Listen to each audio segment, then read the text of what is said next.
Hace 22 años, apenas iniciando su carrera, Abelardo de la Espriella fue el organizador de reuniones de paramilitares con profesores y estudiantes para presentar ante ellos la agenda política de los jefes del narcotráfico, en el mismo lugar en que cientos de ellos pactaron el apoyo armado de las AUC a sus campañas políticas. En julio de 2001, 127 políticos firmaron este pacto que les garantizaba la elección en las zonas de control de las AUC en las parlamentarias de 2002. 86 congresistas, todos ellos de la bancada del gobierno de Álvaro Uribe, terminaron en el expediente de la parapolítica de la Corte Suprema.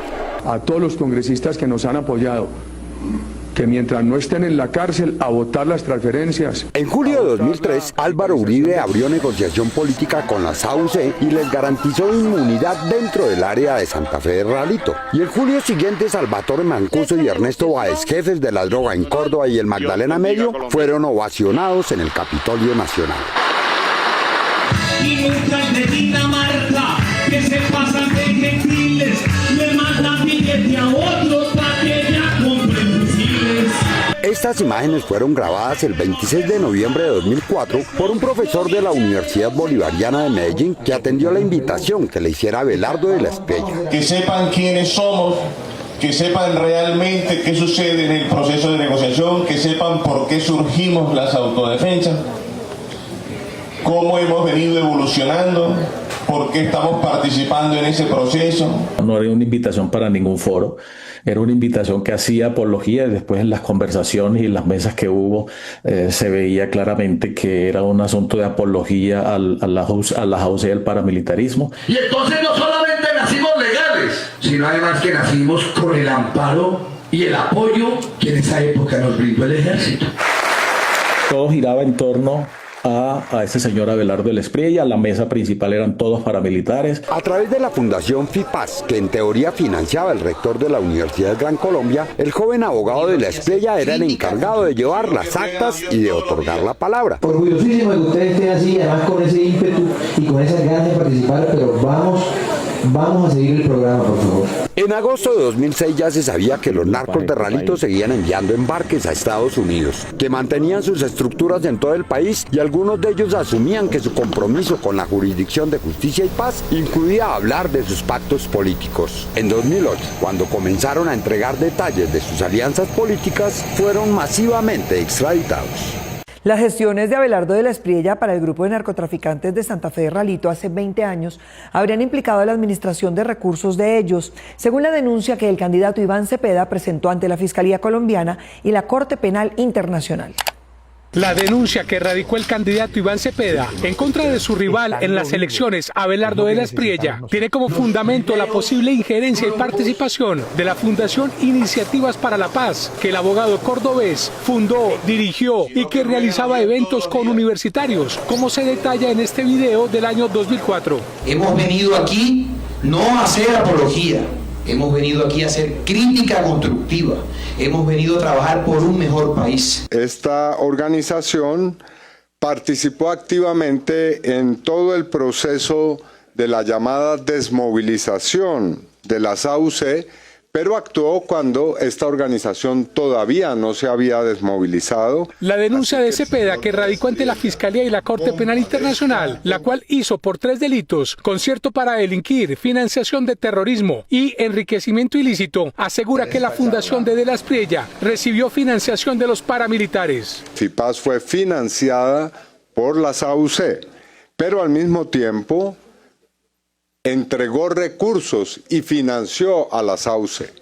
Es decir, que de la Espriella jugó el papel de ser financiado y al mismo tiempo financiador de las organizaciones paramilitares. Aquí, en este foro, la Asociación Nacional de Estudiantes por la Paz. Cepeda ha solicitado a la fiscal Luz Adriana Camargo información sobre el nulo avance de las denuncias que se interpusieron en contra de Abelardo de la Espriella. ¿Por qué la Fiscalía no ha procedido a realizar investigaciones exhaustivas con órdenes judiciales que ha recibido de la Corte Suprema de Justicia contra el señor abogado? En su denuncia, Cepeda además solicita indagar si el ex fiscal Mario Iguarán presuntamente pudo recibir dinero y ser objeto de una elección para que pudiera actuar a favor de los paramilitares. Noticias 1 conoció el borrador del plan de la campaña de Abelardo de la Espriella para reducir el presupuesto de la nación en 20 billones de pesos. Entre las entidades que desaparecerían están la UNP, el IMPEC, la ANLA, la Agencia de Minería, y entre las que se privatizarían están una filial de Ecopetrol, Satena y el Banco Agrario. Noticias 1 obtuvo este documento de la campaña presidencial de Abelardo de la Espriella, en la que se detalla la reducción del 40% del Estado que propone el candidato. En este borrador se plantea privatizar 39 empresas de la nación y eliminar 23 entidades, entre las que está la UNP, el IMPEC y la Agencia Nacional de Minería. Todos los beneficios que se puedan a los trabajadores. En el documento Política de Balance Fiscal 2026-2027 se propone privatizar, fusionar, eliminar y transferir funciones de 121 entidades y empresas estatales, con lo que teóricamente reduciría 20 billones del presupuesto de la nación. No puede haber una patria milagro si no hay trabajo. Entre las empresas que se privatizarían está el Banco Agrario, el Fondo Nacional del Ahorro, la aerolínea Satena y la empresa Zenit, filial de Ecopetrol, responsable de la distribución de hidrocarburos. Además, se propone eliminar la imprenta nacional y digitalizar el 100% de la información oficial. Y tengan mejores oportunidades de remuneración. La Autoridad Nacional de Licencias Ambientales ANLA y la Superintendencia de Transporte serían eliminadas. El Fondo Mixto de Promoción Cinematográfica, que gestiona la financiación de películas colombianas, también desaparecería. ¡Una patria para el arte! La UNGRD y la Agencia para la Reincorporación se eliminarían y sus funciones pasarían al Ministerio del Interior. Las responsabilidades de la Unidad de Análisis Financiero, encargada de prevenir y detectar el lavado de activos, serían transferidas a la DIAN y las de la Unidad Nacional de Protección a la Policía.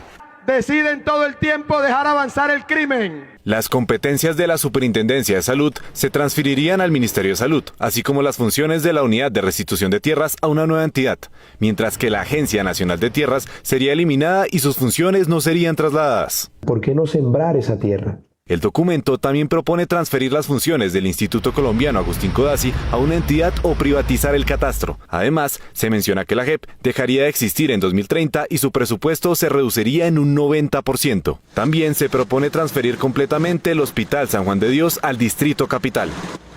Las coronas fúnebres que Abelardo de la Espriella y Paloma Valencia enviaron a la Comisión Interamericana de Derechos Humanos son una alteración digital de las amenazas reales que recibió un tercero, según el examen forense que ya hace parte de su expediente en Washington. Ante la Corte Interamericana de Derechos Humanos llegó un oficio de 8 páginas advirtiendo que las coronas fúnebres con las que supuestamente amenazaron a Paloma Valencia y a Abelardo de la Espriella en abril se trataría de un montaje mediático para las elecciones presidenciales en Colombia. Rechazando la amenaza contra Paloma Valencia y también este panfleto contra Abelardo de la Espriella. Noticias 1 conoció que un informe técnico ante la CIDH confirma indicios de lo que podría ser una manipulación digital con fines políticos para cuestionar las garantías del gobierno Petro durante las elecciones. Que la pieza gráfica concreta divulgada el 12 de abril de 2026 presenta indicios técnicos y cronológicos compatibles con la reutilización digital de una fotografía previa. Las imágenes con los nombres de Valencia y de la Espriella fueron realizadas con base en esta corona fúnebre que el 8 de abril llegó a la Oficina de Instrumentos Públicos en Soacha con el nombre del registrador. Al otro día la utilizan. Si bien la fotografía base de la corona fúnebre, que conserva ribetes, follaje, estructura, columnas, ventanales, piso y perspectiva idénticos a los de la imagen relativa a Rafael Mariño, es distinta y geográficamente distante de la indicada en el marcador atribuido a TikTok y replicado por el expresidente Álvaro Uribe. La defensa jurídica del presidente Petro sostiene que, si bien no desconoce la solicitud de protección de los peticionarios, se advierte la verificación con datos forenses ante un proceso internacional que pide medidas cautelares sobre hechos reales. Cualquiera que sea la conclusión sobre la autenticidad de la pieza gráfica analizada, el deber de protección permanece íntegro y operativo. El presidente Petro, a través de su apoderado, le solicitó a la CIDH que realice un peritaje forense de las fotografías y, en consecuencia, determine la pertinencia de realizar procesos internacionales. Que el presente informe se aporta justamente para que dicha protección se ejerza sobre una base fáctica completa. La CIDH además estudia si se solicita la evidencia digital en las plataformas de X y TikTok para conservar IP e historial de archivos de las cuentas relacionadas con estas publicaciones.